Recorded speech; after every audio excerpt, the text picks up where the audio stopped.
സാധാരണ നമ്മൾ പൽപ്പൊടി അങ്ങനത്തൊക്കെ നാട്ടിൽ നിന്ന് കൊണ്ടുവരും. അതാവും വിചാരിച്ച് കഴിഞ്ഞാൽ ഫസ്റ്റ്.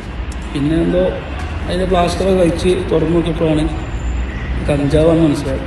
പിന്നെ നേരെ വായക്കാട് സ്റ്റേഷനിൽ വിളിച്ച് കുവൈറ്റിലുള്ള സുഹൃത്തിന്റെ വീട്ടുകാർ സുഹൃത്തിനായി കൊടുത്തുവിട്ട ബീഫിന്റെ പൊതിയിൽ കഞ്ചാവും കുവൈറ്റിലേക്കുള്ള യാത്രയ്ക്ക് മുൻപ് വീട്ടിൽ വെച്ച് തന്നെ പൊതി തുറന്നു നോക്കിയത് കൊണ്ട് യുവാവ് ജയിലിലാകാതെ രക്ഷപ്പെട്ടു. ഇത് എൻ്റെ നാട്ടിലുള്ള എൻ്റെ ഫ്രണ്ട് ഉണ്ട്, ഹർഷിദ് എന്ന് നാട്ടിലുള്ള, ഓനിവിടെ കുവൈറ്റിലുണ്ട്.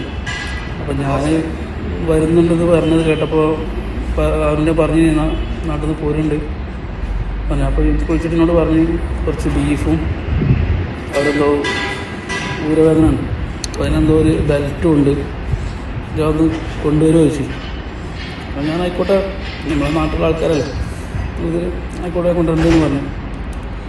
ഞാൻ അവൻ്റെ വീട്ടിൽ നിന്ന് എനിക്ക് വിളിച്ച് വൈകുന്നേരം എപ്പോഴാണ് പോകുന്നത്, എപ്പോഴാണ് പെട്ടി എപ്പോഴാണ് കെട്ടുക, സാധനം എപ്പോഴാണ് എത്തിക്കേണ്ടതെന്ന് ചോദിച്ച് ഞാൻ രാത്രി 10 മണി 10 ആകുമ്പോൾ പെട്ടി കെട്ടും, ഞങ്ങൾ അപ്പം എത്തിച്ചാൽ മതി പറഞ്ഞു. അങ്ങനെ അവൻ്റെ വീട്ടിൽ നിന്ന് മറ്റാണ് അവൻ്റെ ഫ്രണ്ട്സ്, അവൻ്റെ വേറെ ടീംസ് നാട്ടിലുള്ള ഞങ്ങൾ കൊടുക്കാനുള്ള ഷമീമ എന്ന ചെക്കനും അവൻ്റെ ടീമും ആണ് ഈ സാധനം വാങ്ങിയത്. അവൻ്റെ വീട്ടിൽ നിന്ന് സാധനം വാങ്ങി കൊണ്ടുപോയി പിന്നെയാണ് അവർ പാക്ക് ചെയ്തിട്ട് എന്നെ ഏൽപ്പിക്കുന്നത്. ഞാൻ ഇത്രയും കാലമായിട്ട് ഞാൻ ഒരാൾ കാണാൻ കൊടുന്നാലും ഞാൻ വിളിച്ചൊക്കെ ചെയ്യുന്നു. നമ്മളെ ആൾക്കാരല്ലേ, നമ്മളെ നാട്ടിലുള്ള ആൾക്കാരല്ലേ എന്നുള്ളതിൽ ഇതെന്താണെന്നറിയില്ല, എനിക്കെന്തോ തോന്നി, പൊളിച്ച് നോക്കാമെന്നുള്ള എന്തോ തോന്നി. ഞാൻ പൊളിച്ച് നോക്കിയത് നോക്കിയപ്പോഴാണ് അവരൊരു ഈ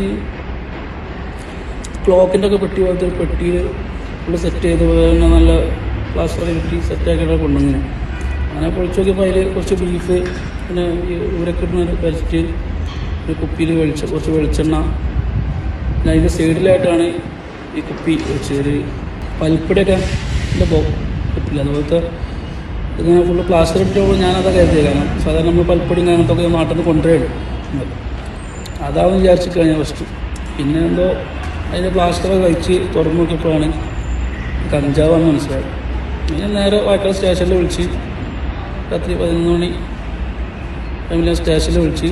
അപ്പോൾ സ്റ്റേഷനിൽ നിന്ന് ഇങ്ങോട്ട് പറഞ്ഞ് സാധനം കൊണ്ട് ഇങ്ങോട്ട് വന്നോളി പറഞ്ഞു. ഞാൻ അവൻ്റെ ആ പെട്ടിയും സാധനങ്ങളുമായിട്ട് നേരെ സ്റ്റേഷനിൽ പോയി. വിദേശ രാജ്യങ്ങളിലേക്കുള്ള യാത്രകളിൽ സുഹൃത്തുക്കൾക്കും ബന്ധുക്കൾക്കുമായി നൽകുന്ന പായ്ക്കുകൾ തുറന്ന് പരിശോധിച്ച ശേഷം മാത്രമേ കൊണ്ടുപോവുകയോ കൊണ്ടുവരികയോ ചെയ്യാവുള്ളൂ എന്ന് പോലീസ് ഉദ്യോഗസ്ഥരും മുന്നറിയിപ്പ് നൽകുന്നു. പുള്ളി അത് ഉടൻ തന്നെ നമ്മുടെ സ്റ്റേഷനിൽ അറിയിക്കുകയും ഇവിടെ സ്റ്റേഷനിൽ അത് കൊണ്ടുവരികയും ചെയ്തു. ഇതിൻ്റെ പേരിൽ നമ്മൾ ഒരു കേസ് എടുത്തിട്ടുള്ളതാണ്. കേസെടുത്ത് പ്രതികളെ അറസ്റ്റ് ചെയ്തിട്ടുണ്ട്.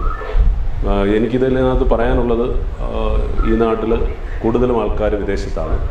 ഇതേപോലെ സുഹൃത്തുക്കൾ പലരും അവർക്ക് സുഹൃത്തുക്കൾക്ക് കൊടുക്കാനായി പൊതിയും മറ്റ് സാധനങ്ങളും കൊണ്ടുവരാറുണ്ട്.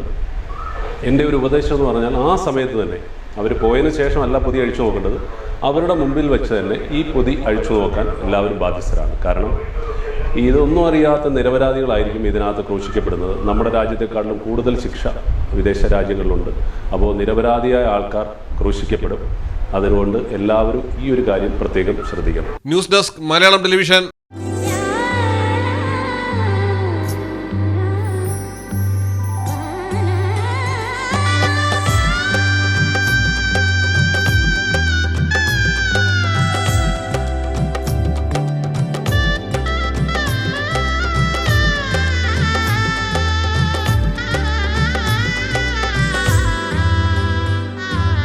Celebrate the moments of colors. KMT Silks, Perindalmanda, Kottakkal.